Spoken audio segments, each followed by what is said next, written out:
जिसके यहाँ लक्ष्मी नहीं टिकती हो, पैसा घर में नहीं आता हो, बहुत चिंता लगी रहती हो, लक्ष्मी से जुड़ी हुई, व्यापार से जुड़ी हुई, पैसा आ ही नहीं लिया, बहुत मेहनत कर रहे हो, सोमवार की सोमवार 5 सोमवार बेलपत्री के पेड़ के नीचे एक घी का दिया लगाना चालू कर दीजिए। शाम के समय थोड़ी सी मिट्टी बेलपत्री के पेड़ के नीचे की उठा कर लिया, घर के अंदर लाकर इतनी सी मिट्टी लाकर पटक दीजिए। 5 सोमवार करके देखो, छठे सोमवार पे करने की जरूरत नहीं पड़ेगी, व्यापार अपने आप बढ़ना चालू हो जाएगा। लक्ष्मी शाम के समय पर प्रतिदिन बेलपत्र के पेड़ के नीचे बुआरी लगाने जाए।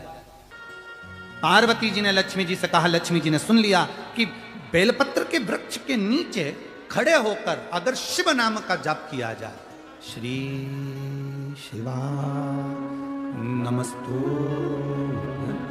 श्री शिवा नमस्तु, श्री शिवा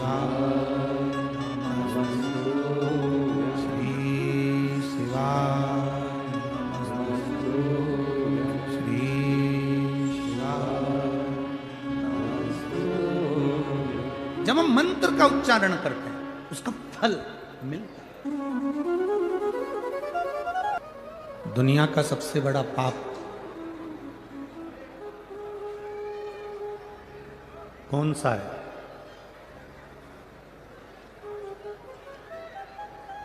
दुनिया का सबसे बड़ा पाप, शिव महापुराण की कथा कहती है, केवल एक पाप ऐसा है दुनिया का जो बहुत बड़ा पाप माना जाता है, और वो है अपने समय को व्यर्थ गंवा देना।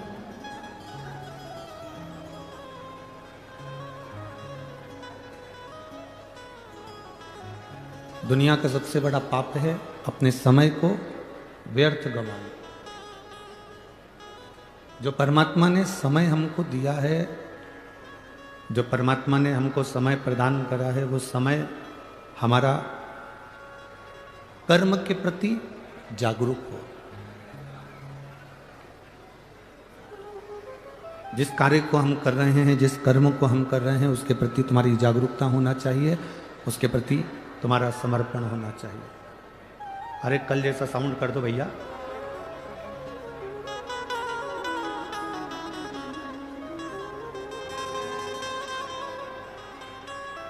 तुम्हारा समर्पण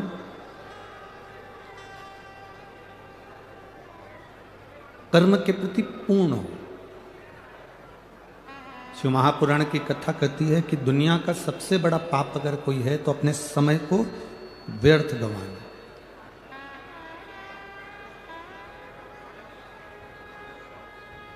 आप अगर अपने घर में व्यर्थ बैठे हुए हो, किसी कार्य के प्रति तुम्हारी जागरूकता नहीं है, किसी कार्य के प्रति तुम्हारी जागरूकता है ही नहीं, तो आप अपने ये ना सोचें कि मैं किसी को अपशब्द कहूँगा तो पाप होता है, या मैं किसी को मार दूंगा तो पाप होता है। एक पाप ये भी होता है कि हम अपने समय का सदुपयोग ना करें, ये भी पाप है। अपने समय को हम श्रेष्ठ जगह पर ना लगाएं, अपने समय को हम श्रेष्ठ जगह पर ना लेकर जाएं, ये भी पाप है।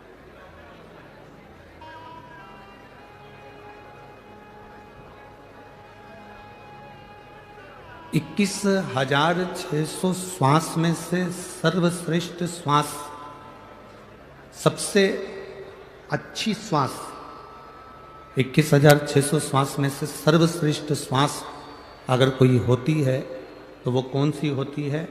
जिसमें हम किसी भूखे को भोजन करा रहे हों, हम किसी प्यासे को पानी पिला रहे हों, या हम किसी दुखी के जीवन में उसके दुख को काटने में साथ दे रहे हों, तब समझना कि हमारी 21,600 श्वास में से वो श्वास श्रेष्ठ है। तब जानकर रखें कि हमारी उन समय की अवस्था में वो हमारी श्रेष्ठता है, उन श्वासों में हमारी सर्वश्रेष्ठता है।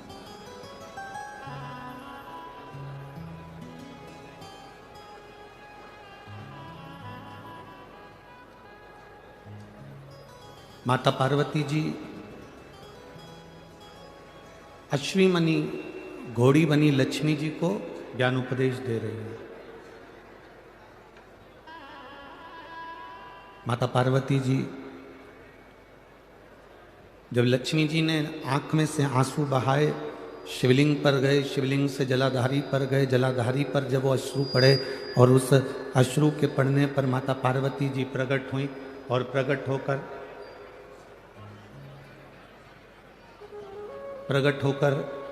माता पार्वती जी जब सम्मुख में आई,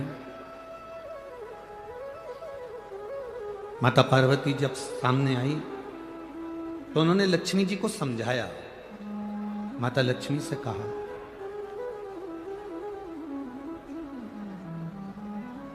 कि लक्ष्मी, तुम्हारे पति ने तुमको श्राप दिया है, तुम्हारे पति ने तुम्हें श्रापित किया है, तुम्हारे पति ने तुमको अश्वी बनने का श्राप दिया, घोड़ी बनने का श्राप दिया।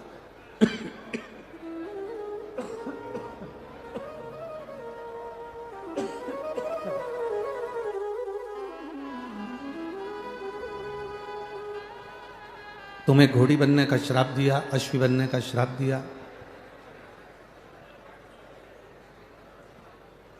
लक्ष्मी, तुम इस बात से दुखी ना होइए कि तुम्हारे पति ने तुमको श्राप दिया। अब उन्होंने जो श्राप दिया उसको भूल जाओ।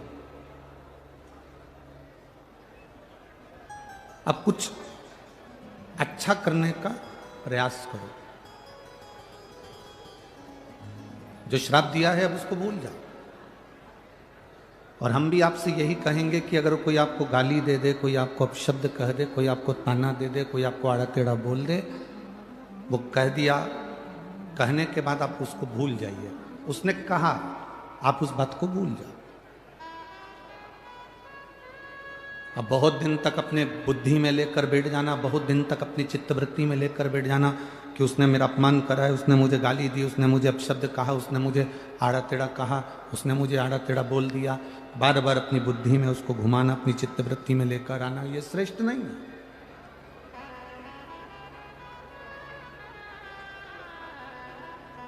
इसको श्रेष्ठता नहीं कहेंगे। कुछ गलत हो गया उसे भूल जाइए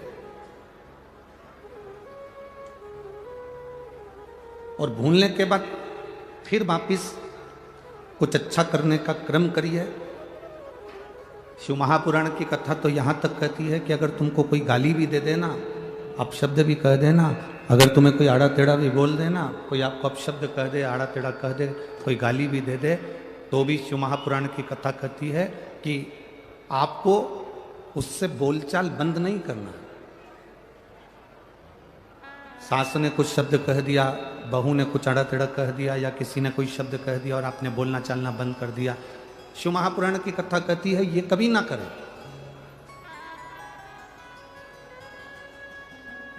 किसी ने अपशब्द भी कहा है, किसी ने आड़ा टेढ़ा भी अगर बोला है, किसी ने अपशब्द भी कह दिया, ताने भी दे दिए, गाली भी दे दी, हमको बोलना बंद नहीं करना है, बल्कि हम जैसे रहते थे वैसे ही रहे। कारण क्या होगा?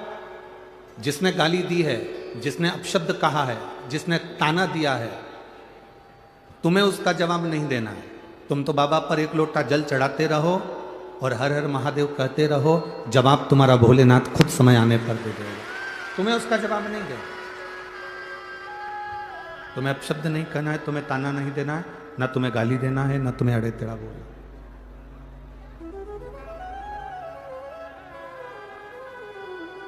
तुम तो अपना जो कर्म है, अपने कर्म में लीन रहिए, कर्म में लगे रहिए, अपने कर्म में लगे रहो, अपने कर्म में लीन रहो, बाकी का वो देख लो। एक बात आपसे पूछना चाहेंगे यहाँ पर धूलिया नगर की सारी माताओं से और मेरे जितने बहनें बैठी हैं, जीजियाँ बैठी हैं, सभी जीजियों से और सभी मेरे भाइयों से, सभी जीजाओं से हम पूछना चाहेंगे कि ईमानदारी से बोलो, जितना टीचर ज्ञान देते हैं, जितना शिक्षक ज्ञान देते हैं, उससे दुगना ज्ञान आज के जमाने में गूगल और फेसबुक से बच्चे निकाल निकाल कर प्राप्त कर लेते हैं। बोलो सही है कि गलत है? ईमानदारी से बोलना, सही है ना? जितना शिक्षक ज्ञान दे रहे हैं, जितना टीचर ज्ञान दे रहे हैं, आज का बच्चा गूगल और फेसबुक पर दिन भर मोबाइल पर जो टीचर पढ़ाते हैं वो बच्चा उसको सर्च कर कर कर आधे से ज्यादा पढ़ाई तो सोशल मीडिया पर पढ़ लेता है। आधे से ज्यादा पढ़ाई सोशल मीडिया पर पढ़ लेता है। फिर भी हमारे यहां, हमारी भारतीय सभ्यता में, हमारे भारत देश की सभ्यता में हमारे यहां शिक्षक, टीचर शंकर और पार्वती का एक रूप माना गया है।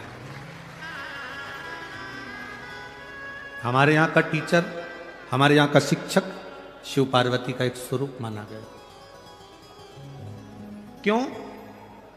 बच्चा कितना भी उसको मोबाइल पर पढ़ लेगा, बच्चा कितना भी गूगल पर सर्च कर लेगा, बच्चा कितना भी इंस्टाग्राम पर देख लेगा या वो अपनी फेसबुक आईडी पर देख लेगा या पढ़ाई मोबाइल पर कर लेगा, पर उस बच्चे को एक टीचर की साक्षी जरूरी है। जैसे सनातन हिंदू धर्म में भगवान की साक्षी मूल होती है। आप राम जी का भजन कर रहे हैं तो राम की साक्षी आपके सम्मुख में है।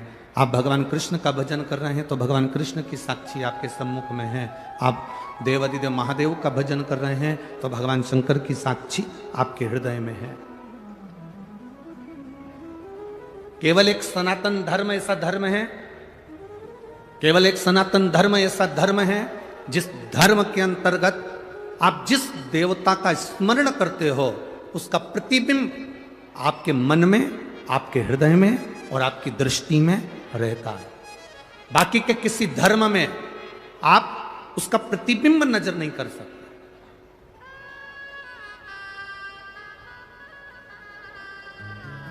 और हमारे सनातन धर्म के अंतर्गत हम अगर शंकर भगवान को जल चढ़ा रहे हैं तो शिव का प्रतीक मानकर हम उसकी पूजन कर रहे हैं।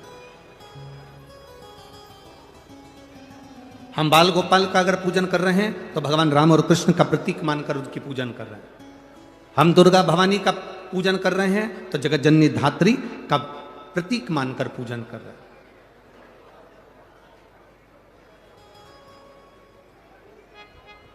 एक शिक्षक, भले बच्चा कितना भी मोबाइल पर पढ़ ले, भले बच्चा कितना भी गूगल पर सर्च कर ले, भले बच्चा कितना भी अपने इंस्टाग्राम आदि जितनी भी विद्या केंद्रित हैं सोशल मीडिया पर, उन सब पर बच्चा कितनी भी पढ़ाई कर ले, फिर भी एक शिक्षक का होना, एक टीचर का होना बहुत जरूरी है। क्योंकि वो टीचर साक्षी का प्रतीक होता है कि तुमने जो विद्याध्ययन करा, तुमने जो पढ़ाई करी, तुमने जो ग्रहण करा, उसमें एक टीचर की साक्षी है, एक शिक्षक की साक्षी है। और मेरा निवेदन आज के टीचर और आज के शिक्षकों से केवल इतना सा निवेदन हमारा है, टीचर और शिक्षक ये कभी ना सोचें कि बच्चे मोबाइल पर पढ़ रहे हैं या गूगल पर पढ़ रहे हैं या ये सोशल मीडिया पर पढ़ाई कर रहे हैं, बल्कि आज के जमाने के टीचर और शिक्षक का भार और ज्यादा हो गया है। आज के जमाने के टीचर और शिक्षक का भार ये बढ़ना चाहिए कि अब अगर बच्चे सोशल मीडिया पर पढ़ रहे हैं, बच्चे अगर गूगल पे सर्च कर कर पढ़ रहे हैं, बच्चे अगर मोबाइल पर पढ़ाई कर रहे हैं, तो आज के शिक्षक और आज के टीचर का कार्यभार और ये बढ़ जाना चाहिए कि अब बच्चे अगर मोबाइल पर पढ़ाई कर रहे हैं तो हम हमारे स्कूल में बच्चों को ये सिखाएं कि तुम किसी गलत व्यसन की ओर ना चले जाना, और उनका मोटिवेशन करते रहें, उनको समझाते रहें कि तुम गलत विचारों में ना जाए, गलत दृष्टि में ना जाए, गलत भाव में ना जाए।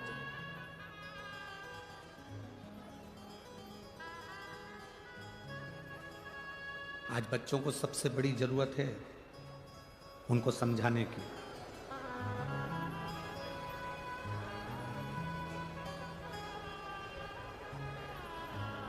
प्रथम गुरु कौन होता है? जम के बोलो जल्दी से। प्रथम गुरु कौन है? माँ। दूसरा गुरु कौन है? पिता। तीसरा गुरु कौन है? शिक्षक। चौथा गुरु कौन है? सतगुरु। पहले नंबर पर है माँ, यहां इतनी सारी बुजुर्ग बुजुर्ग माताएं बैठी हैं, बूढ़ी बूढ़ी माताएं बैठी हैं, वयो माता बैठी हैं, 60 साल से ऊपर वाली भी बैठी हैं, तो 50 साल से ऊपर वाली भी बैठी हैं। हम दूर नहीं जाएंगे, आपके पास में जो बुजुर्ग माता बैठी हैं, आप उनसे एक बार जरा सा पूछो कि तुम्हारे पास में बैठी हुई बूढ़ी माता ने कौन से कॉलेज से MBA करा है।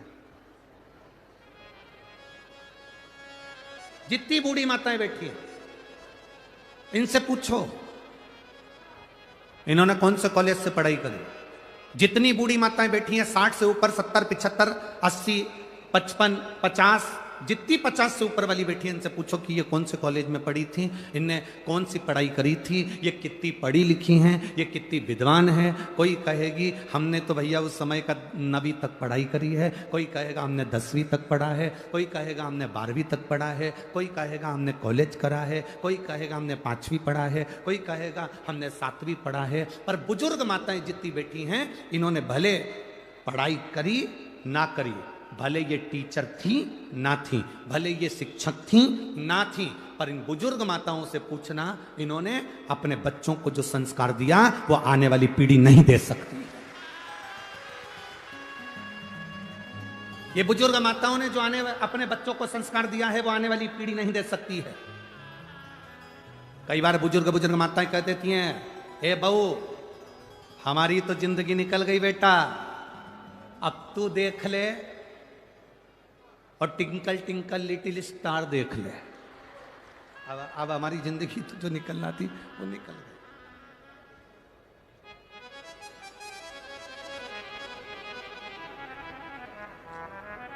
इन बुजुर्ग माताओं ने जो अपने बच्चों को संस्कार दिया, इन बुजुर्ग माताओं ने जो अपने बच्चों को ज्ञान दिया कि बच्चे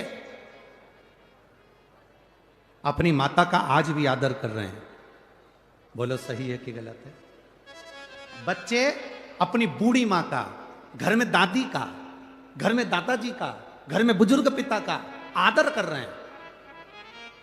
जो बूढ़ी माँ ने ना तो पढ़ाई करी, ना कॉलेज गई, ना स्कूल गई, ना कहीं पढ़ने गई, उसके बाद भी अपने बच्चों को उसने संस्कार इतने अच्छे दिए कि आज उसका बुढ़ापा सही निकल रहा है और आने वाली पीढ़ी क्या संस्कार प्राप्त कर रही है और कैसे संस्कार उसको मिल रहे हैं, ये आप अच्छे से जानते हो।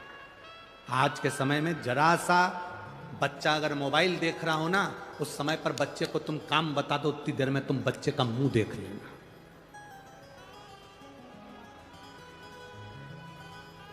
बोलो री जी जी सही है कि गलत है? इतना सा बच्चा, एक जरा जरा से बच्चों को माताएं हमारे पास में लाती हैं या किसी गुरुजी के पास में जाकर कहती हैं ये बहुत चिड़चिड़ करता गुरुजी, ये ध्यान नहीं देता गुरुजी। छोटे छोटे से बच्चे को देखकर माताएं कहती हैं ये बहुत गुस्सा करता है गुरुजी।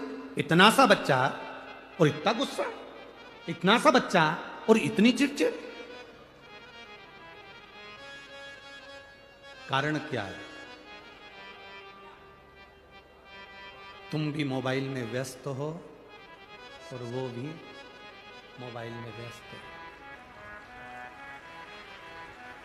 ये जितनी बुजुर्ग माताएं बैठी हैं, इन्होंने अपने बच्चों को स्वामी विवेकानंद बनाने का प्रयास करा, रामकृष्ण परमहंस बनाने का प्रयास करा। इन्होंने अपने बच्चों को स्वामी विवेकानंद बनाने का प्रयास करा, रामकृष्ण परमहंस बनाने का प्रयास करा, नामदेव तुकाराम बनाने का प्रयास करा, मीरा कर्माबाई बनाने का प्रयास करा। आज बच्चा जन्म लेता है तो सबसे पहले होड़ लगती है, इसको डॉक्टर बनाना है, इंजीनियर बनाना है, सीए बनाना है, इसको ये बनाना है, इसको वो बनाना है। आप अपने बच्चे को अगर अच्छे से आदमी बनाना चालू कर दो तो वो स्वयं डॉक्टर बन जाएगा और इंजीनियर बन जाएगा। आज का व्यक्ति आदमी ही नहीं बन पा रहा, आज का व्यक्ति मनुष्य से मनुष्य ही नहीं बन पा रहा। एक गांव का व्यक्ति, एक व्यक्ति गांव में से निकल कर जा रहा था, एक दरवाजे पर पहुंचा, भैया बहुत प्यास लगी है, हमको पानी पिला दो। सेठ जी ने कहा कोई हमारा आदमी आने वाला है, वो तुमको पानी पिलाएगा। उसको जाना था, उसने फिर आधे घंटे बाद कहा भैया हमको बहुत प्यास लगी है, हमें पानी पिला दो, हमारा आदमी आता होगा पानी पिलाएगा। उसने फिर कहा भैया मुझे दूसरे गांव जाना है, बहुत प्यास लगी है, पानी पिला दो, हमारा आदमी आएगा वो पानी पिलाएगा। इतने में उस व्यक्ति ने कहा भैया थोड़ी देर के लिए तुम ही आदमी बन जाओ,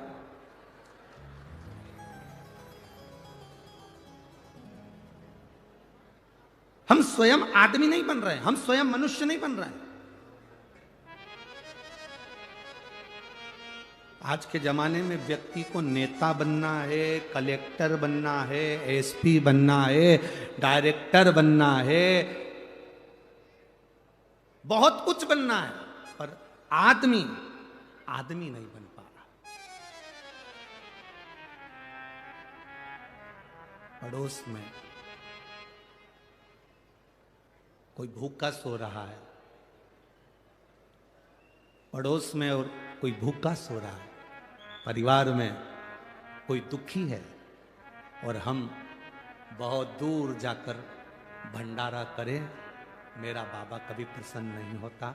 बाबा कहता है पहले अपने घर के व्यक्ति को देखो। मेरा बाबा कहता है पहले अपने परिवार के व्यक्ति को देखो कि उसको दुख तो नहीं है, उसको तकलीफ तो नहीं है, उसको कष्ट तो नहीं है। पहले आप अपने पास वालों को देखिए, अपने नजदीक वालों को देखिए, अपने करीब वालों को देखिए, इनको दुख तो नहीं है।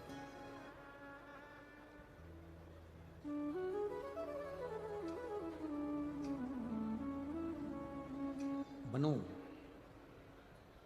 माँ पहले नंबर का गुरु होती है, प्रथम नंबर का गुरु है माँ, पहले नंबर का गुरु है माँ।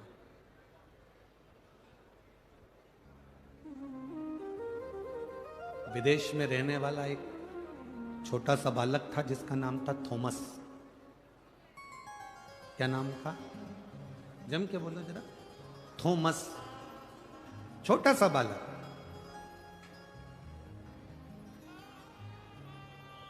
विदेशी स्कूल में विदेश का बालक पढ़ रहा था। थॉमस स्कूल जाता था। आज प्रिंसिपल ने थॉमस को बुलाया, हाथ में एक पत्र पकड़ा दिया, बंद कर कर लिफाफे में पैक कर कर थॉमस को दे दिया। थॉमस, ये पत्र आप अपनी मम्मी को ले जाकर दे देना। थॉमस, ये पत्र आप अपनी आई को ले जाकर दे देना, अपनी माता को ले जाकर दे देना। थॉमस उस पत्र को लेकर अपनी मम्मी के पास गया, आई के पास गया, मां के पास गया। मां से जाकर कहा, मम्मी, प्रिंसिपल ने आपके लिए पत्र दिया। थॉमस ने जब मां को पत्र दिया तो उस पत्र को मां ने पढ़ा। बेटे ने पूछा, मां, स्कूल के प्रिंसिपल ने पत्र में क्या लिखा है? मां कहती है, पत्र में लिखा है कि तुम्हारा बेटा बहुत ज्यादा विद्वान है, बहुत विद्वान है तुम्हारा बेटा, इसके लायक हमारे स्कूल में टीचर नहीं है। ये बच्चा इतना विद्वान है कि इसके लायक हमारे पास में टीचर नहीं है। इसलिए आपका बच्चा बहुत ज्यादा विद्वान है, इस बच्चे को आप हमारे स्कूल से निकाल लो, इसकी टीसी ले जाओ और निकाल कर इसको जो विद्वानों का स्कूल हो उसमें इसको भर्ती करा, इसको एडमिट करा। अब मां ने लिफाफा बंद करा, पैक करा, लॉकर में रख दिया, ड्रॉज में, और मां अपने बच्चे से कहती है, तेरे लायक वो स्कूल नहीं है क्योंकि तू बहुत विद्वान है, इंटेलिजेंट है, इसलिए अब तू एक काम कर, घर में पढ़। थॉमस घर में पढ़ने लगा। मां पढ़ी लिखी नहीं थी, पर बच्चे के सामने बैठी रहती थी। रसोई घर में रसोई बनाती और भोजन बनाने के बाद अपने बच्चे को टाइम देती। कपड़े धोने के समय पर कपड़ा धोती, अपने बच्चे को समय देती। बच्चे से कहती, बेटा पढ़ो, मैं बैठी हूं, तुम जो सुनाओगे मैं सुनूंगी। मां ने अपने बच्चे को आज तक नहीं बताया कि मैं कौन सी क्लास तक पढ़ी हूं, मुझे नहीं मालूम। थॉमस की मां ने एक बार भी नहीं कहा कि मैं कौन सी क्लास तक पढ़ी हूं, तुम पढ़ो और मुझे सुनाओ। थॉमस ने घर में पढ़ना प्रारंभ करा, पढ़ते पढ़ते अपनी मां को सुनाना प्रारंभ करा। मां समझती थी, नहीं समझती थी, आता था, नहीं आता था, पर मां सुनती थी। सुनते सुनते सुनते सुनते थॉमस बड़ा हो गया, विद्वान हो गया, और बड़ा हुआ। समय आया और एक दिन थॉमस की मां शांत हो गई, थॉमस की मां मर गई, और उस थॉमस ने इतना रिसर्च करा, ऐसा वैज्ञानिक बना जिसने हमारे घर में जो बल्ब लगता है, जो ट्यूबलाइट लगती है, उसकी खोज उस थॉमस ने कर दी। उस थॉमस ने बल्ब की खोज कर दी, ट्यूबलाइट की खोज कर दी, उस लाइट की खोज थॉमस ने करी। अब एक दिन थॉमस अपने घर में घूम रहा था, उसने ड्रॉज खोला, ड्रॉज में से लेटर निकला कि ये तो मेरे प्रिंसिपल ने मेरी मम्मी को दिया था। इस लेटर को मैंने पढ़ा नहीं था, मम्मी बोल रही थी कि इसमें ऐसा ऐसा लिखा है, तू बड़ा विद्वान है और ये स्कूल और टीचर तेरे लायक नहीं है। थॉमस ने उस लेटर को निकाला, उस लिफाफे को खोला, उस पत्र को पढ़ा, तो थॉमस ने पत्र में क्या पढ़ा कि तुम्हारा बच्चा माइंड से कमजोर है, तुम्हारा बच्चा मूर्ख है, इसको कहीं पागल खाने में जमा करिए, ये बच्चा यहां पढ़ने के लायक नहीं है, इसको यहां से टीसी निकालो और कहीं ले जाकर इसको पागल खाने में जमा करो। मां ने उस पत्र को छुपा दिया और पत्र को छुपाने के बाद मां ने अपने बेटे को उज्जवल बनाने का प्रयास करा, जैसे थॉमस की मां ने उज्जवल बनाने का प्रयास करा, वो उज्जवलता तुम में आना चाहिए। स्कूल के टीचर कह दें कि तुम्हारा बच्चा नालायक है, स्कूल के टीचर कह दें कि तुम्हारा बच्चा बेकार है, और तुम उसको मान लोगे और तुम अपने बच्चों को वो उपाधि देने लगते हो कि तुम पढ़ नहीं सकते, तुम्हें ये नहीं आता, तुम्हें वो नहीं आता। बल्कि बच्चों को कहना चाहिए तुझ में वो एनर्जी है बेटा, मुझे विश्वास है कि तेरा मैथ बहुत अच्छा है।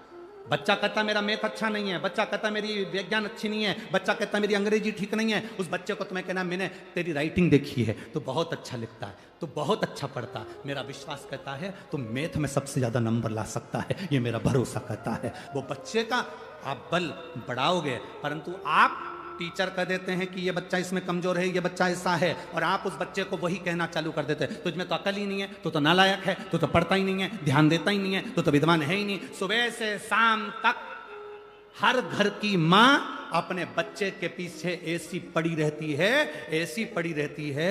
पहले की माताएं अपने बच्चों के पीछे ऐसे नहीं पड़ती थी, बैठती थी, काम करती जाती थी, बच्चा लिखता जाता था, काम करती जाती थी, बच्चा पढ़ता जाता था। और पहले भी कलेक्टर होते थे, पहले भी एसपी होते थे, पहले भी डीएसपी होते थे, और आज भी कलेक्टर हैं और आज भी एसपी और डीएसपी।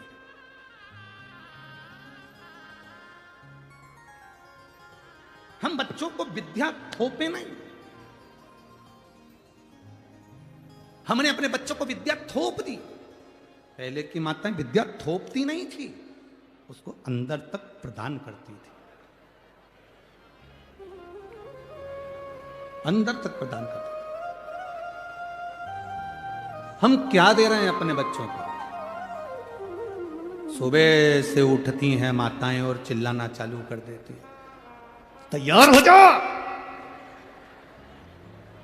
स्कूल की वैन आने वाली है, गाड़ी आने वाली है। पहले सुबेरे सुबेरे से आवाज आती थी हरे राम राम राम हरे हरे, हरे कृष्णा। अब सुबह से आवाज आती उठ रहा।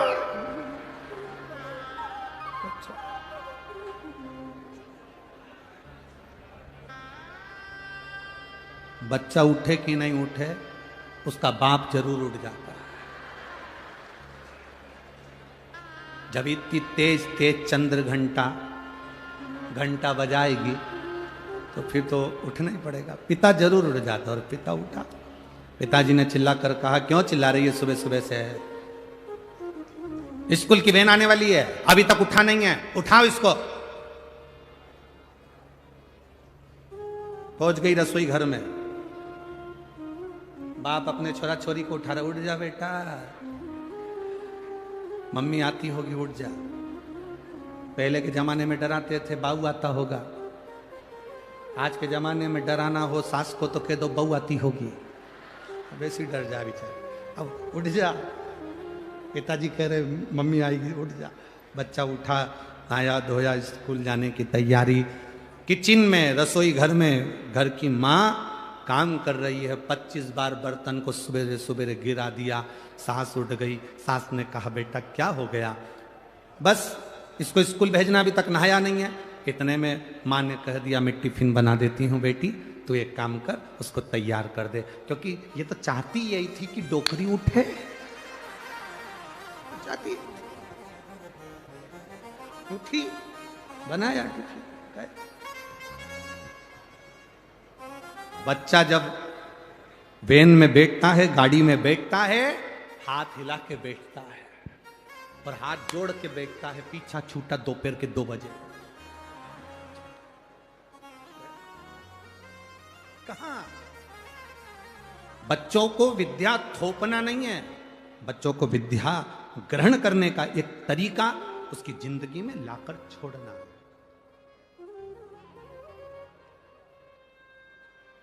स्कूल कॉलेज में जो तुमने सीखा, मरते दम तक तुम्हारे काम आया कि नहीं आया?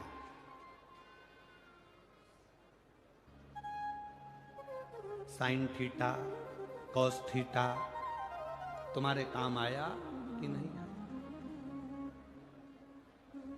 स्कूल में, कॉलेज में जो तुमने सीखा वो तुम्हारे काम आया कि नहीं आया ये पता नहीं, पर शिव महापुराण की कथा जरूर कहती है, जो तुमने अपने घर में अपनी मां से, अपने पिता से जो संस्कार ग्रहण करे हैं वो मरते दम तक तुम्हारे काम आते हैं। आखिरी तक तुम्हारे संस्कार तुम्हारे काम आएंगे। आज के समय में शिक्षक का दबाव और होना चाहिए कि हमारे स्कूल के बच्चे, हमारे क्लास के बच्चे, एक टीचर का यह प्रभाव होना चाहिए कि मेरे क्लास के बच्चे, मेरे स्कूल के बच्चे कोई व्यसन में ना जाएं, कोई गलत संगत में ना जाएं। बच्चे बच्चे बहुत जरूरी है हमारा।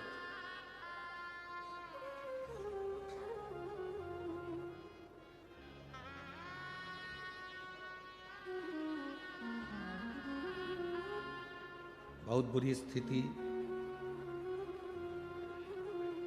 चल रही है जहां पर नवयुवक बच्चे व्यसन की ओर जा रहे हैं। बहुत विचित्र स्थिति, उसमें हमें बचना है। और मत बुरे कर्म कर बंदे वरना पछताएगा, भगवान की आंखों से तू बच नहीं पाएगा, तू बच नहीं पाएगा। अरे ओ अज्ञानी मत कर नादानी, अरे ओ अज्ञानी मत कर नादानी। तेरे कर्म का फल भी तू ही पाएगा, जैसा किया तूने तेरे आगे आएगा। मत बुरे कर्म कर बंदे वरना पछताएगा, भगवान की आंखों से तू बच नहीं पाएगा, तू बच नहीं पाएगा।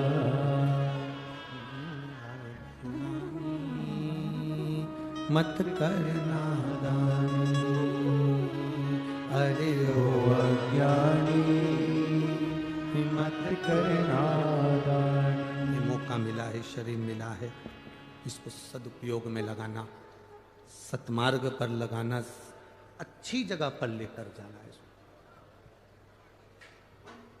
पार्वती जी ने लक्ष्मी जी से कहा, लक्ष्मी पति ने अगर श्राप दे दिया कोई बात नहीं, पति ने आड़ा टेढ़ा कह दिया कोई बात नहीं, कोई चिंता का विषय नहीं। सास अपशब्द कह दे, दिल में लेकर कभी मत जाओ। ए मेरी जीजियों, जितने इस आस्था चैनल के माध्यम से कथा सुन रहे हैं, जितने फेसबुक के माध्यम से कथा सुन रहे हैं, यूट्यूब पर सुन रहे हैं, और इस पंडाल में आज कम से कम इस पूरे प्रांगण में 8 से 9 लाख लोग भक्त भरे पड़े हैं। जितने पंडाल के आसपास में हैं उससे ज़्यादा लोग पेड़ों की छांव में, हम कहेंगे लगभग यहाँ से आधा किलोमीटर दूर भी, हम तो चैनल वालों से कहेंगे कि अगर आपको दिखता हो तो यहाँ से वो दूर तक के पेड़ पौधे देख लो। जिन जिन पेड़ पौधों को आप कवर कर सकते हो, उन पेड़ पौधों के नीचे, पहाड़ के ऊपर, टेकरी पर, गाड़ियों पर, जहाँ आप कवर करें वहाँ तक कवर कर सकते हैं। और इनको देखें कि इनकी भक्ति की लगन कितनी प्रबल है, जो शंकर को प्राप्त करने के लिए अपना घर छोड़कर यहां पर, इनकी भक्ति की लगन। जितने इस सभा में बैठे हैं, जितने इस पंडाल के सम्मुख में बैठे हैं, जितने इस शिव महापुराण की साक्षी में बैठे हैं, और जितने आस्था चैनल और फेसबुक यूट्यूब पर कथा सुन रहे हैं, इन सब बहनों से निवेदन और सब भाइयों से निवेदन, किसी के शब्द को अच्छे शब्द हो उसको जिंदगी में उतार लो। कुछ अच्छा मिल रहा है उसको उतार, कुछ अच्छा प्राप्त हो रहा है उसको ले लो। एक उत्तर दोगे क्या धूलिया वालों? बोलो तो जम के।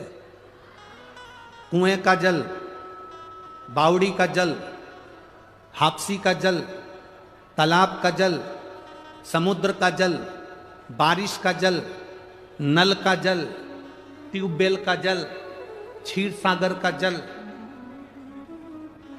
खड्डे का जल, जितने जल हैं इन सभी जलों में सर्वश्रेष्ठ जल कौन सा?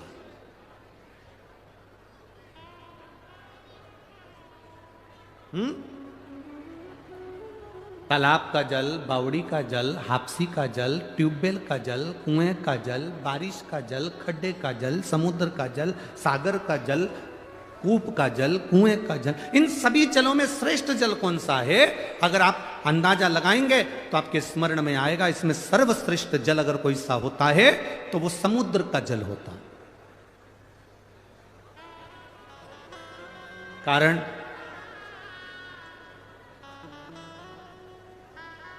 श्रीमद् वल्लभाचार्य जी ने एक ग्रंथ लिखा जिसका नाम है जल भेद।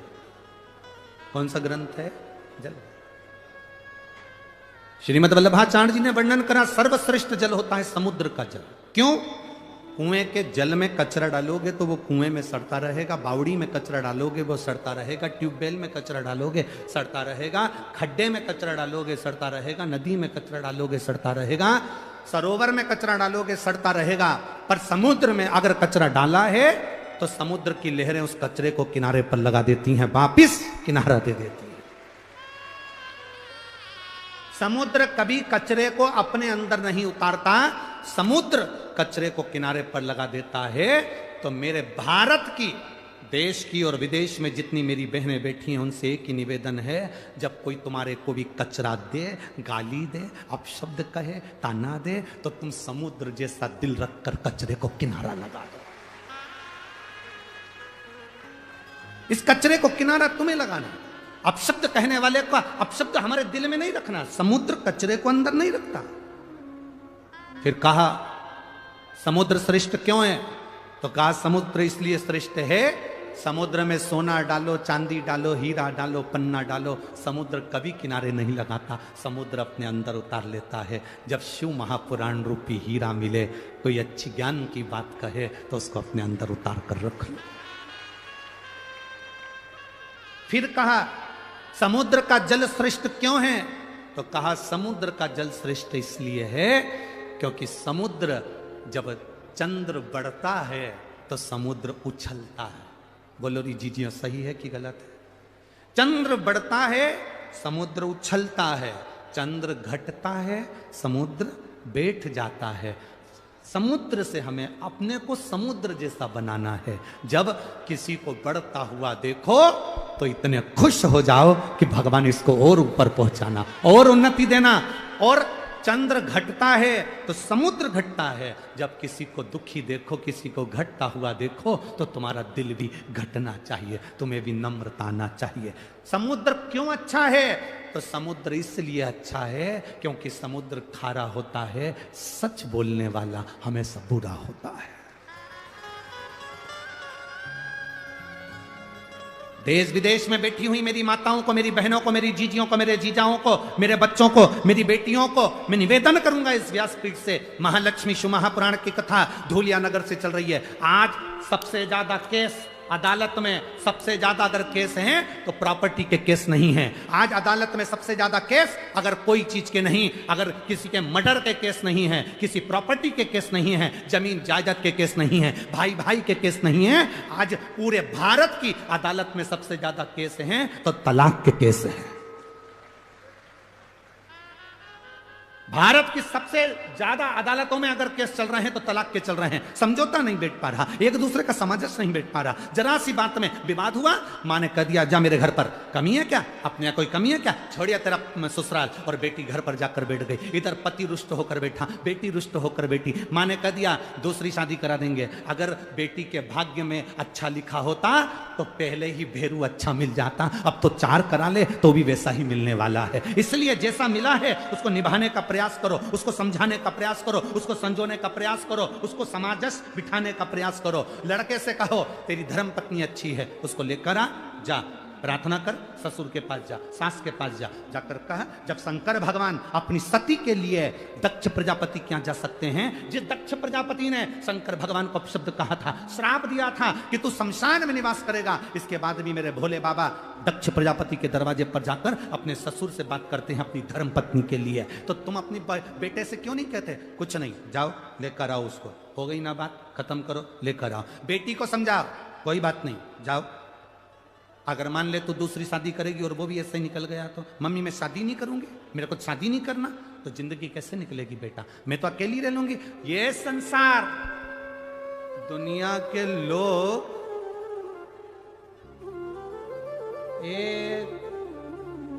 किसी की मुर्गी रोड पे मिल जाए तो वो मुर्गी ले जाए, तो आज का व्यक्ति किसको छोड़ रहा है संसार में, किसको छोड़ रहा है? संभलो, अपनी जिंदगी को सार्थक बनाने का प्रयास करो। समझाओ बेटों बेटियों को, ज्ञान दो अपने बच्चों को, भड़काओ नहीं, अपशब्द मत कहो, ताना मत दो, समझाने का प्रयास करो। हो सकता है बेटा जिंदगी में यही लिखी हो, किस्मत में ऐसा लिखा हो, भाग्य के आगे किसकी चली, समझाओ।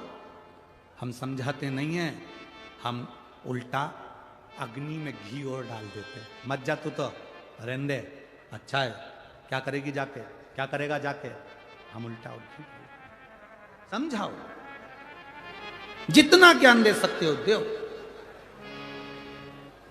लोग कहते हैं गुरुजी आप शिव पुराण तो कम करते हो, बाकी की बातें ज्यादा करते हो। हमने कहा शिव पुराण सुनते सुनते तो तुम्हारी जिंदगी निकल गई। गीता प्रेस गोरखपुर के शिव पुराण घर में लिया, 25 बार पढ़ लो। पर जो जरूरी है, शंकर भगवान ने अपने जीवन में, दक्ष प्रजापति ने शंकर भगवान को श्राप दिया तो भी शंकर भगवान उनके दरवाजे पर गए। सती माता जलकर भस्म हो गई तो भी शंकर भगवान उनके द्वार पर गए। कभी उन्होंने विरोधाभास नहीं पाला, कभी उन्होंने अपशब्द नहीं कहा, कभी उन्होंने ताना नहीं दिया, कभी उन्होंने गाली नहीं दी। समुद्र जैसे बन जा, कोई ने अपशब्द कह दिया, यहां से सुना, यहां से निकाल। कुंडल काई के लिए पहनते हैं हम? आप लोग कुंडल काई के लिए पहनते हो? सुंदर दिखने के लिए? अरे बोलो तो जम के। कानों में कुंडल काई के लिए पहनते हो? सुंदर दिखने के लिए? नहीं, कुंडल इसलिए पहना जाता है कि कानों में छेद हो जाएगा, अच्छी बात आएगी तो सीधे कानों में जाएगी, बुरी बात आएगी तो कुंडल में जो छेद है उसमें से आर पार हो जाएगी, अंदर नहीं जाएगी। अपने भीतर हम क्यों लेकर जाएं अपशब्दों को, अपने भीतर हम क्यों लेकर जाएं आड़ी तड़ी बातों को? कुछ श्रेष्ठता लेकर जाए, कुछ अच्छा लेकर जाए। लक्ष्मी, पार्वती जी कर रही हैं अपने पति ने तुम्हें श्राप दे दिया और तुम दुखी हो गई। दुख नहीं,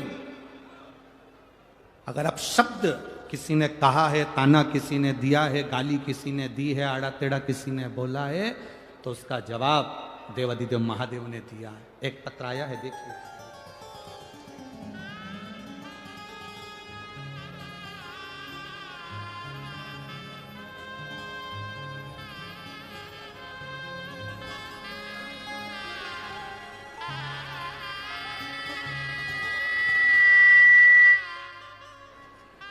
मेरा नाम राहुल गिरासे है, राजपूत। सो विशाली गिरासे, राजपूत, गांव नवापुर, जिला नंदुरबार, महाराष्ट्र। मेरा मोबाइल नंबर ये है, कहीं बैठी हो तो हाथ हिला सकती हैं। अगर कहीं बैठी हो तो हाथ हिला सकती हैं। श्री राहुल गिरा से, सो विशाली गिरा से, नवापुर, जिला नंदुरबार, महाराष्ट्र। मोबाइल नंबर ये है। कहीं बैठी हैं?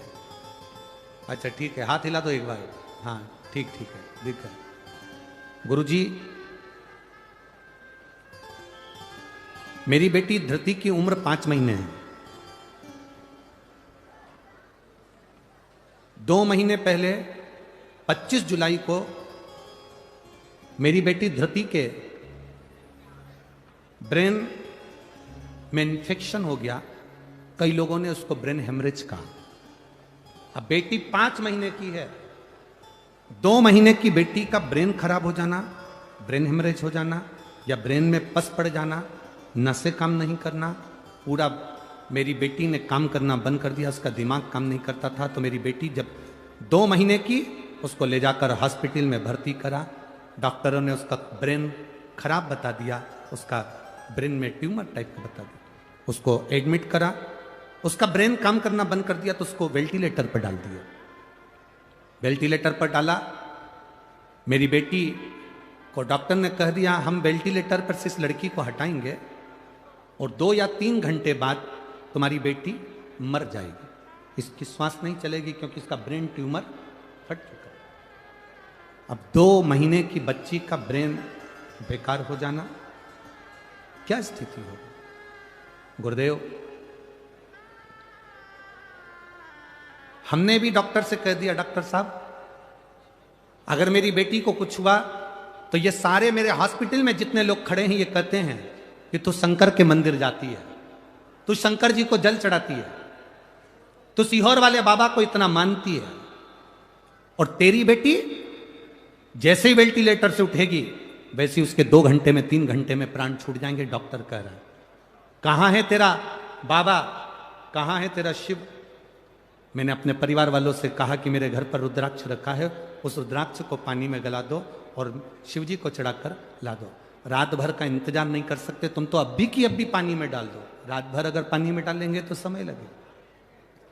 बेटी को सीहोर का लाया हुआ रुद्राक्ष पानी में डालकर शंकर जी को चढ़ाकर बेटी को तुरंत उसी जल को उठाकर शिव जी का चढ़ा हुआ बेटी के मुख में दिया। गुरुदेव, डॉक्टर ने तो कह दिया था कि ये 3 घंटे में मर जाएगी, इसको ले जाओ। हम वेंटिलेटर पर से उतार कर लड़की को लिया है, उसका ब्रेन ट्यूमर फट चुका था, ब्रेन खराब हो चुका था। डॉक्टर के हिसाब से इसका ब्रेन काम नहीं कर रहा था, पर हम उस बेटी को अपने घर लिया। डॉक्टर ने कहा इसको ले जाओ क्योंकि मरेगी तो सही, इसको लेकर जाओ। हम बेटी को घर लाए। हर 10 मिनट में हमने बेटी को रुद्राक्ष का जल दिया और बाबा से कहा, वो सीहोर वाला महाराज कथा में कहता है कि तेरे पर कर अगर है भरोसा कभी टूटता नहीं है। अगर वो कहता है तो शिव कहता है बाबा टूटने मत देना। आज मेरी बेटी गुरुदेव बाबा की कृपा से पूर्ण तरह से स्वस्थ है, उसका ब्रेन काम कर रहा है और मेरी बेटी मरी नहीं। मैं उसको लेकर आई हूं। बच्ची को लाई हो, थोड़ा सा ऊंचा कर दो, चैनल वाले उसको क्लोज कर कर आस्था चैनल पर और उस पर दिखा सकते हैं।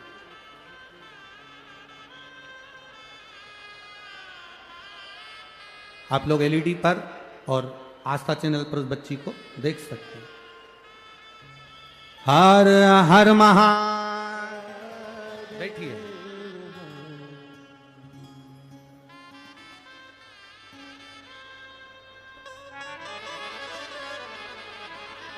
हमारे बीच में महाराष्ट्र शासन के कैबिनेट मंत्री, धुलिया के पालक मंत्री माननीय श्री गिरीश भाऊ महाजन जी यहाँ पधारे हुए हैं। एक बार जोरदार ताली बजाकर उनका स्वागत, वंदन, अभिनंदन। बहुत बहुत साधुवाद है जो भगवान देवाधिदेव महादेव की पवित्र कथा का लाभ आप ले रहे हैं, उसके लिए साधुवाद। शिव है वो। अब भरोसा देखिए, उस पत्र में उस मां ने लिखा इस पत्र के अंदर कि डॉक्टर कह रहा है 2 से 3 घंटे के अंदर ये बच्ची मरेगी, जैसी वेंटिलेटर पर से उतरे आप इसको ले जाओ। पर जहां जगह मिले वहां बैठकर भगवान शिव से अपने मन की बात बड़े भावों के साथ सब प्रार्थना करिए, बाबा देवादिदेव महादेव से अपने हृदय की बात भगवान शिव से करें।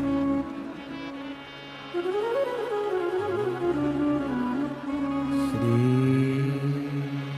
शिवाय नमस्तुभ्यं, श्री शिवाय नमस्तुभ्यं, श्री शिवाय नमस्तुभ्यं, श्री शिवाय नमस्तुभ्यं,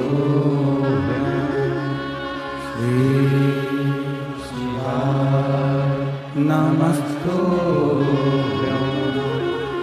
भोला सब दुख काटो भारा, ओ भोला सब दुख काटो भारा।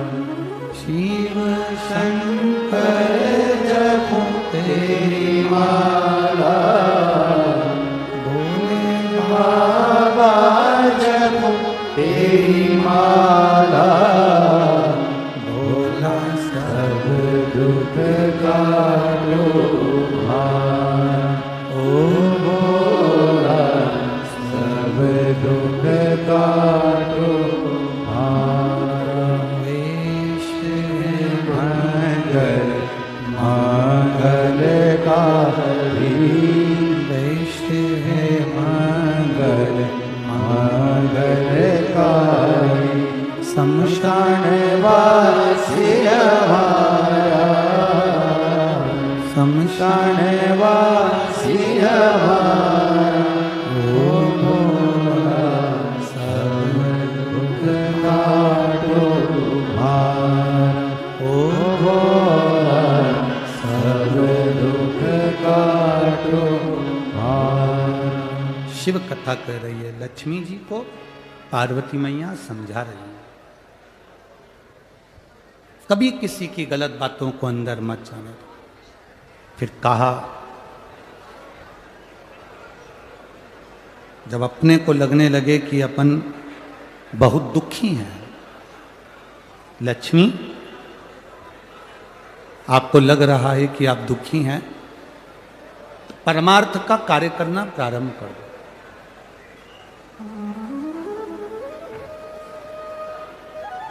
जितना बन सकता है परमार्थ का कार्य करो। और फिर कहा, लक्ष्मी दुख मिटाने का इस संसार सागर में सबसे सुंदर तरीका जो मैं आपको बता रही हूं, अगर लक्ष्मी भूलवश भी अगर आपने वो कर लिया तो ये विश्वास रखिए कि देवादिदेव महादेव का दर्शन भी होगा और आपके मन में जो कामना है वो पूरी भी होगी, अगर आपने इसको स्मरण कर लिया।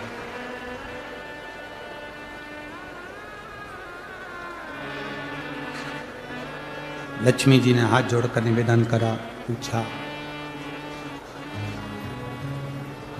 मैं अंदर से बड़ी दुखी हूं, बहुत तकलीफ है, बहुत कष्ट है, बहुत ज्यादा दुख है, कष्ट है। आप मुझे बताएं कि मेरा वो दुख मिटेगा कैसे, मेरा वो कष्ट कटेगा कैसे। जो पार्वती जी ने लक्ष्मी जी को कहा है दुख मिटाने के लिए उपाय जो बताया, वो आप भी अपनी जिंदगी में धारण करिएगा। सुनो लक्ष्मी,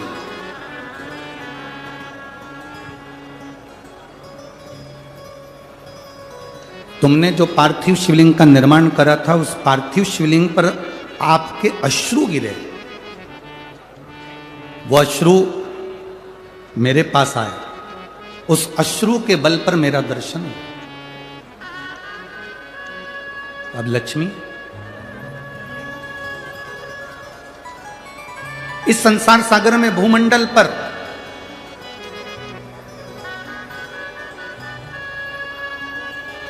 जहां भी बेलपत्र का वृक्ष हो, इस भूमंडल पर, इस संसार सागर में जहां पर भी बेलपत्र का वृक्ष हो, उस वृक्ष की छांव में आप प्रतिदिन प्रदोष काल में यदि बेलपत्र के वृक्ष का दर्शन कर कर शिव नाम का जाप करोगी तो भगवान देवाधिदेव महादेव का दर्शन अवश्य होगा और दुख कटेगा। एक कथा आप लोगों ने अगर सुनी होगी, पहले हमने एक बार परली बैजनाथ में सोमानी जी कथा कराए थे। तो परली बैजनाथ में जब सोमानी जी कथा कराए थे तो उसमें हमने एक बात कही थी, उसका स्मरण यदि आपके अंदर होगा तो आपको स्मरण में आ जाएगा। परली बैजनाथ की कथा में कहा था कि प्रदोष काल के समय पर, शाम के समय पर बेलपत्री के वृक्ष के नीचे जो जाकर बैठ जाता है या बेलपत्री के वृक्ष की जो जड़ है उसका मात्र स्पर्श कर लेता है, बेलपत्री के वृक्ष की जड़ की मिट्टी का भी अगर मस्तक पर तिलक धारण कर लेता है या उसको नमन कर लेता है, प्रदोष काल में, प्रदोष के समय पर, शाम के समय पर प्रतिदिन अगर वो शिव की भक्ति का स्मरण कर लेता है, प्रतिदिन नहीं कर सकते तो प्रदोष की प्रदोष करो, प्रदोष की प्रदोष नहीं कर सकते सोमवार की सोमवार करो, ये भी नहीं कर सकते हर महीने की शिवरात्रि आती है उस शिवरात्रि पर करो, ये भी नहीं कर सकते तो प्रयास करो कि अपन प्रतिदिन शाम के समय बेलपत्री के वृक्ष के नीचे से अगर कोई निकल कर जा रहा हो उसका मात्र दर्शन हो जाए तो भी हमारा दुख आधा समाप्त हो जाए, तो भी उसका दुख समाप्त हो।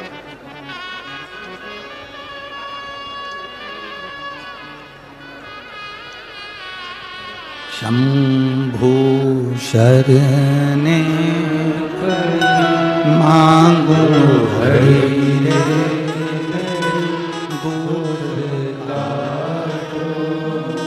दया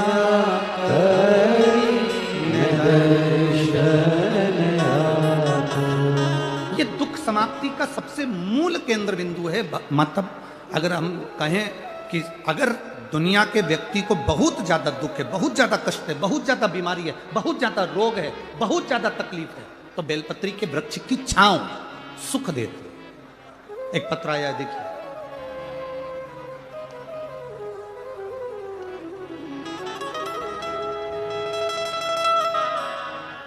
सुनंदाबाई रमेश जी पाटिल, कृषिनगर धूलिया, कहीं बैठी हो तो हाथ हिला सकती हैं, अगर कहीं बैठी हो तो हाथ हिला सकती हैं। शांति बनाओ सब लोग कृपया।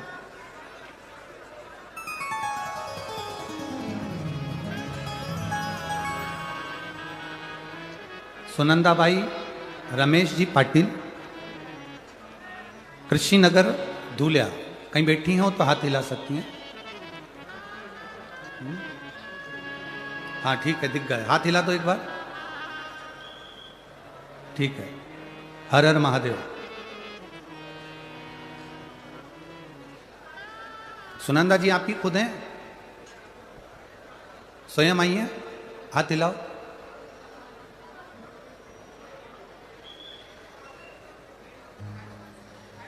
गुरुदेव, गर्भाशय के नीचे गांठ हो गई थी। जब मेरे दोनों बच्चे मुझे खानदेश कैंसर सेंटर धूले यहाँ ले गए और वहाँ जांच के बाद पता चला कि मुझे गर्भाशय के नीचे जो गांठ हुई है, उस गांठ को, उसमें से थोड़ा सा पस निकाल कर उसको भेजा गया जांच के लिए, जिसके अंतर्गत मुझे कैंसर बताया गया।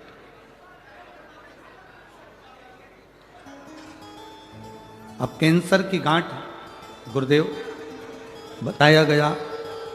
इस रिपोर्ट के बाद मेरे बच्चों ने और मेरी ननंद ने, नंदोई ने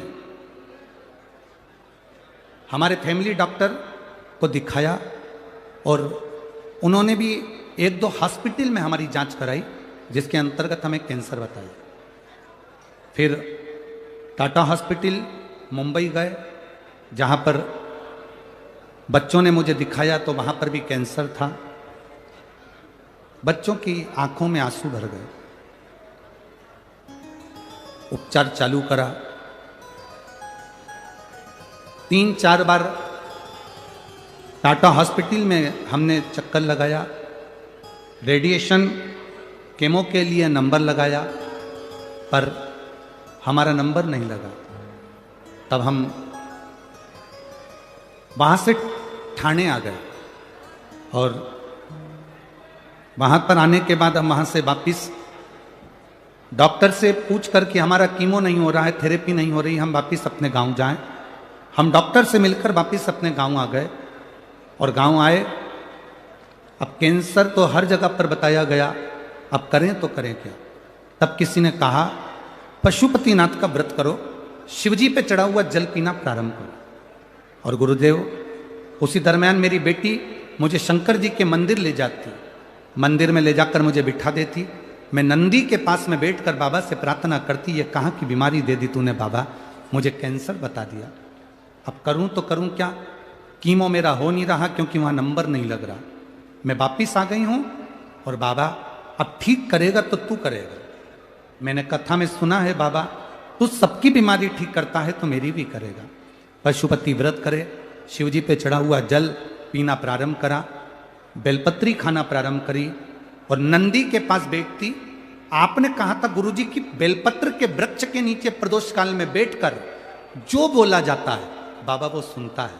मैं बेलपत्र की वृक्ष की छांव में बैठ जाती, वहां की मिट्टी मेरे पेट पर लगा लेती, बाबा को प्रार्थना करती, दिया लगाकर वापिस आ जाती। बाबा की मैं क्या गुणगान करूं गुरुदेव। 4/10/2023 को हम वापिस टाटा हॉस्पिटल में दिखाने के लिए मुंबई गए और जो जांच वापिस चालू हुई उसमें मेरा कैंसर समाप्त हो चुका था। ये शिव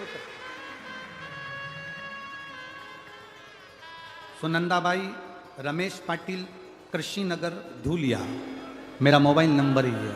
बैठिए बहन। हर हर महा शिव तत्व इसको कहते हैं। आपका जो विश्वास है, आपका जो भरोसा है, आपकी जो दृढ़ता है वो सुख है।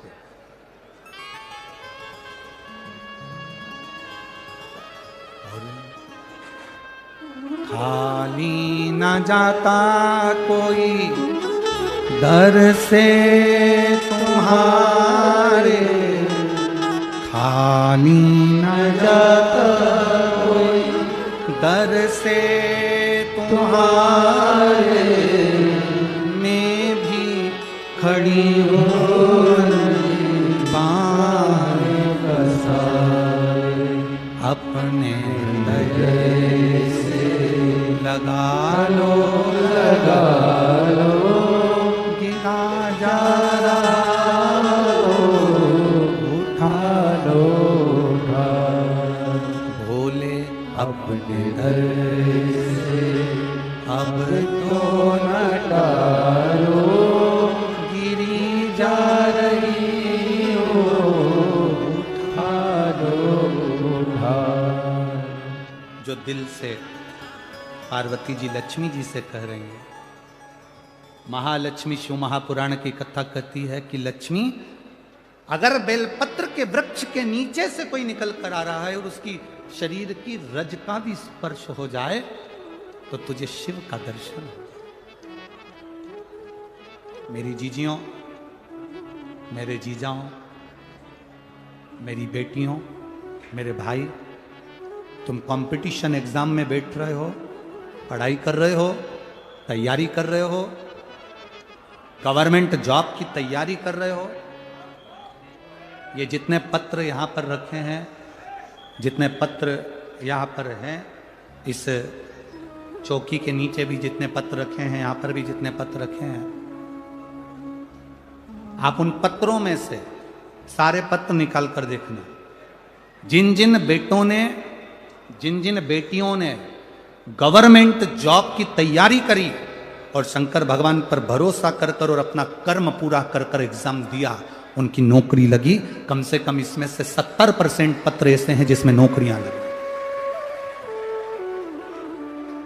जहां बच्चों को सुख अनुभव हुआ। अब अपनी मेहनत पूरी करो। बीमारी आई है, डॉक्टर को दिखाओ। बीमारी आई है, जांच कराओ। रोग आया है, बड़े से बड़े हॉस्पिटल में जाओ, अच्छे से अच्छे डॉक्टर को दिखाओ। उसने दवाई लिखी, खाओ। उसने जांच का बोला, जांच कराओ। पर उसके जांच कराने में और उसकी दवाई खाने के साथ साथ मेरे भोले बाबा पर भरोसा रखना। जैसा विश्वास इस बहन ने करा कि मैंने मुंबई के हॉस्पिटल में भी कैंसर बताया, बाकी के हॉस्पिटलों में भी कैंसर बताया, पर आखिरी की जो जांच हुई 4/10/2023 को सारी रिपोर्ट नील आ गई, मेरा कैंसर समाप्त हो गया। ये विश्वास तुम्हारे अंदर होना चाहिए, ये विश्वास तुम्हारे भीतर जागृत होना चाहिए। एक महिला ऐसी बैठी है इस कथा में जिसका पति 2013 में शांत हुआ।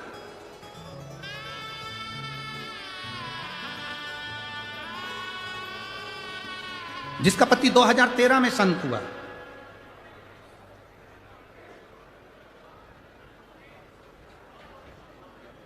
पति जो इसमें लिखा है, कभी उसका भाई 2013 में शांत हुआ और भाई 2013 में शांत हुआ, जो कि पुलिस में नौकरी करता था, एक्सीडेंट में चला गया था।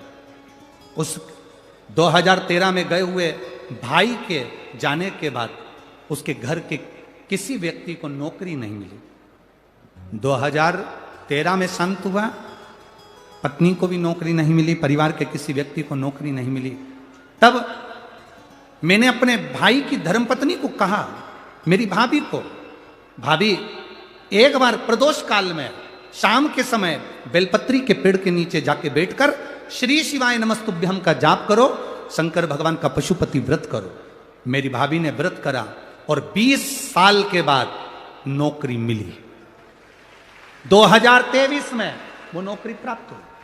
2013 में मरा। पत्र लिखा है कविता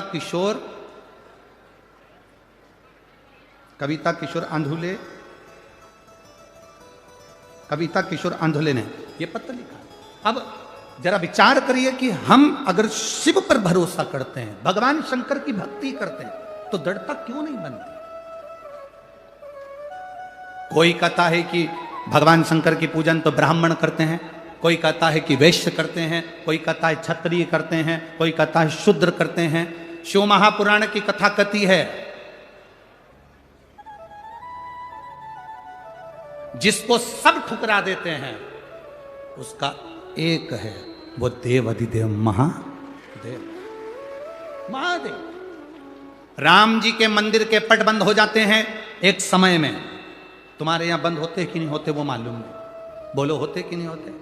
कृष्ण भगवान के मंदिर के पट बंद हो जाते हैं एक समय में, दत्त मंदिर के पट बंद हो जाते हैं एक समय में, भवानी के मंदिर के पट बंद हो जाते हैं एक समय में, बैकुंठ के पट बंद हो जाते हैं एक समय में, ब्रह्मलोक के पट बंद हो जाते हैं एक समय में, इंद्रलोक के पट बंद हो जाते हैं एक समय में।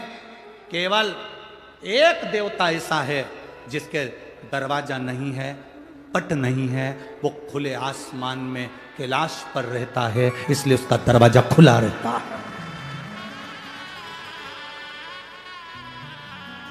लोग कहते हैं ब्राह्मण अलग, कोई कहता है ब्राह्मण हम उच्च हैं, कोई कहे वैश्य उच्च है, कोई कहे क्षत्रिय उच्च है, कोई कहे शूद्र उच्च है।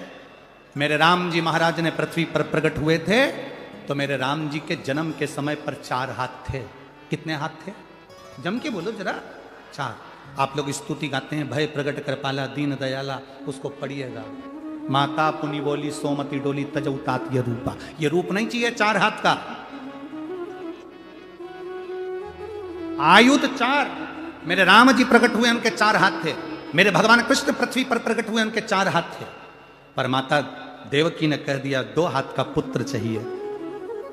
कौशल्या जी ने कह दिया 2 हाथ का पुत्र चाहिए। राम जी के जन्म के समय पर 4 हाथ इसलिए थे क्योंकि राम जी का एक हाथ ब्राह्मण है, दूसरा हाथ वैश्य है, तीसरा हाथ क्षत्रिय है, तो चौथा हाथ शूद्र है। ये 4 जो वर्ण हैं, ये मेरे भगवान के 4 हाथ हैं और ये बुलंद है।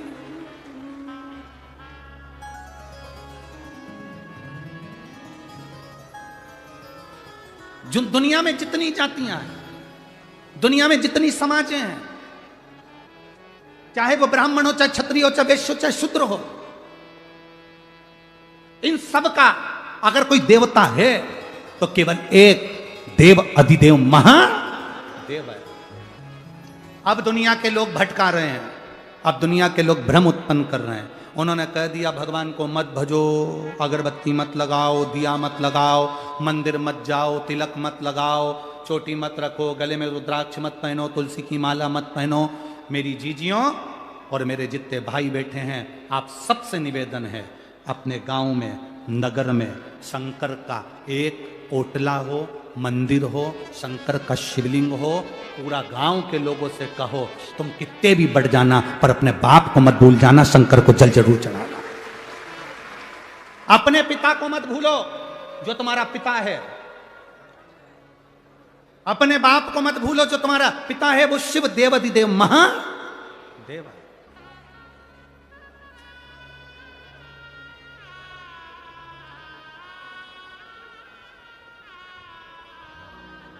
उसको नहीं भूल, कैसे भूल सकते?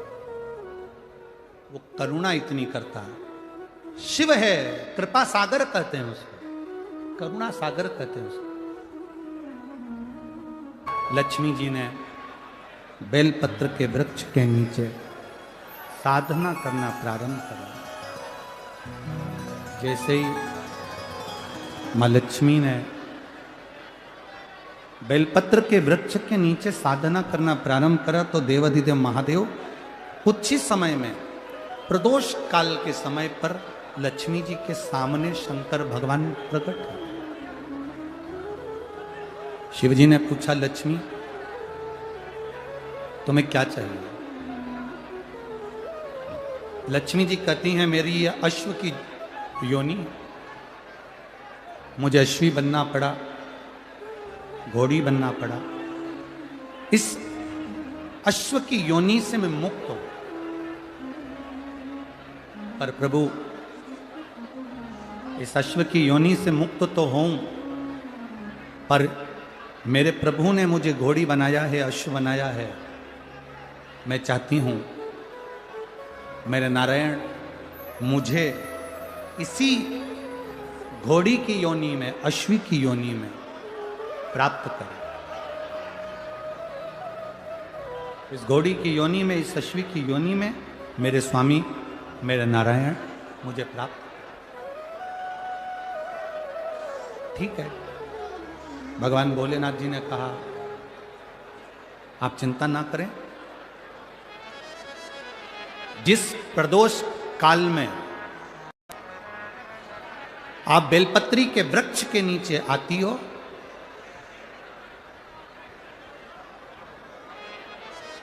दुनिया का कितना भी दरिद्र व्यक्ति हो, चाहे दुनिया का कोई व्यक्ति ऐसा हो जिसका कभी व्यापार चलता ही नहीं हो, उसने 50 बार बदल के देख लिया, फैक्ट्री चली नहीं रही, जिस काम को करने के लिए जाते हैं वो काम टल जाता है, आज की जगह कल, कल की जगह परसों, परसों की जगह नरसों, काम होता ही नहीं। बेटा बेटी का संबंध करने जा रहे हैं पर हो ही नहीं रहा।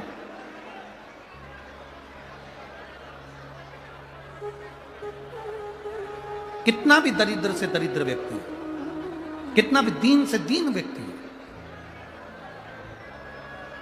एक नियम वो अगर अपनी जिंदगी में बना ले, प्रदोष काल में, प्रदोष के समय पर बेलपत्री के वृक्ष के नीचे एक बार जाकर नमन करना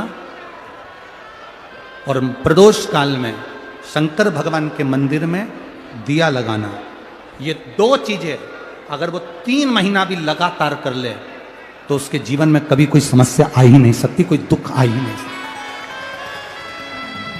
एक नियम बना, जैसे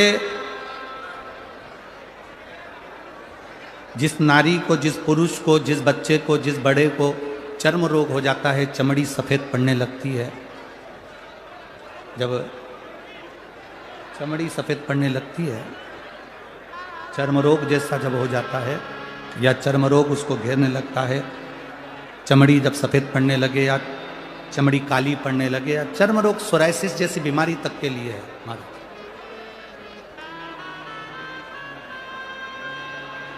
बेलपत्री के वृक्ष के नीचे की मिट्टी, बेलपत्री के वृक्ष के नीचे की मिट्टी, उसको जिस पात्र के अंदर शिवलिंग बनाने के लिए हम गलाएं, जिस पात्र के अंदर हम शिवलिंग बनाने के लिए उसको गलाएं और शिवलिंग का निर्माण कर कर हम बेलपत्री के वृक्ष के नीचे उसका पूजन करें, उसका विसर्जन करें। और बेलपत्री के नीचे की जो मिट्टी है जिस पात्र में गलाई जाती है, उस पात्र के पानी का स्नान, उस मिट्टी का थोड़ा सा भाग अपने शरीर पर लगाकर, जहाँ सफ़ेद चमड़ी हो रही हो या श्वेत चमड़ी हो रही हो वहाँ लगाकर और उसका स्नान करना यदि हम प्रारंभ करें।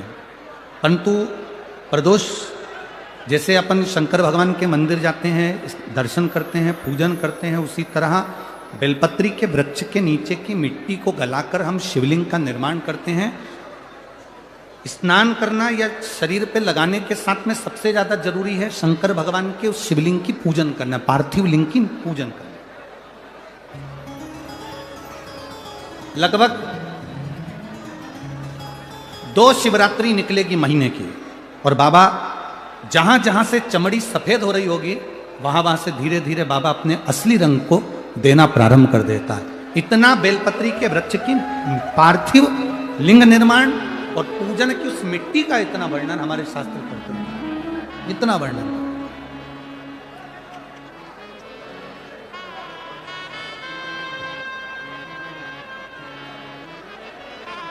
शिव कथा कह रहे,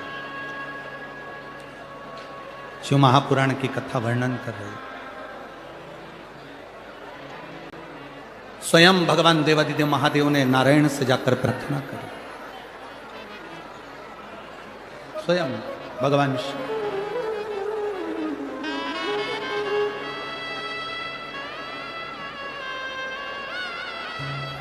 शंभु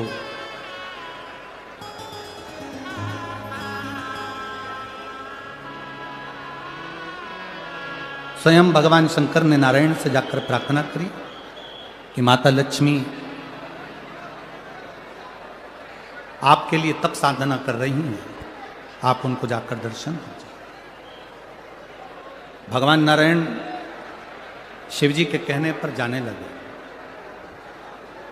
भगवान शंकर के कहने पर भगवान नारायण जाने लगे, पर भगवान शिव जी ने भगवान नारायण को रोका और भगवान शिव जी ने नारायण को रोककर कहा, प्रभु रुको, मेरा निवेदन केवल इतना सा है, जैसे माता लक्ष्मी घोड़ी बनकर, अश्वी बनकर पृथ्वी पर गई हैं, आप अश्व बनकर पृथ्वी पर जाकर लक्ष्मी को लेकर आए। भगवान स्वयं नारायण अश्व बनकर पृथ्वी पर जाते हैं और लक्ष्मी जी को लेकर आते हैं।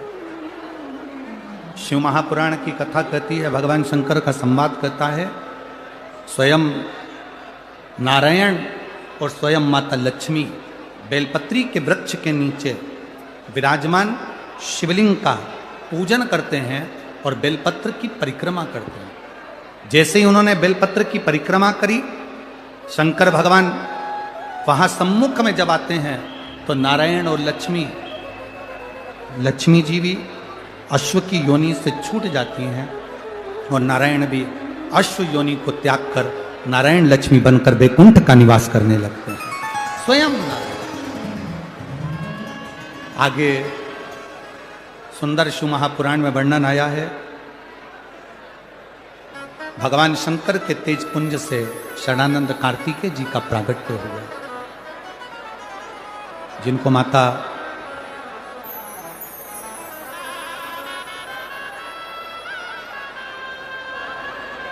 पार्वती जी ने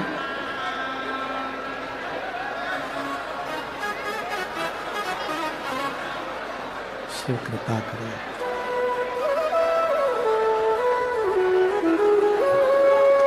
शरणानंद कार्तिकेय जी का संवाद आता है, जहां पर माता पार्वती जी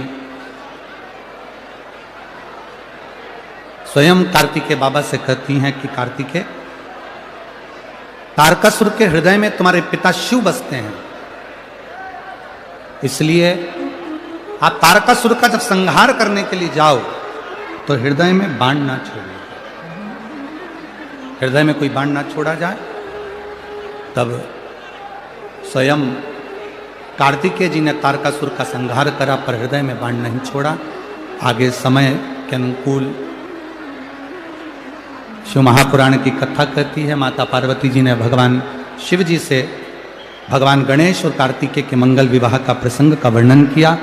भगवान गणेश जी रिद्धि सिद्धि को लेकर पधार रहे हैं। जोरदार ताली बजाएं। बोल श्री गणेश जी महाराज की।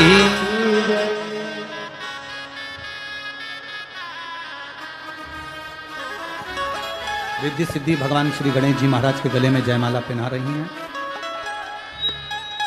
भगवान श्री गणेश जी महाराज ने रिद्धि सिद्धि के गले में जयमाला पहनाई है। रिद्धि सिद्धि ने वही माला निकालकर भगवान श्री गणेश जी महाराज के गले में धारण कराई है। श्री गणेश जी महाराज ने रिद्धि सिद्धि के कंधे पर अपना हस्त कमल दिया। बोल गणेश जी महाराज की।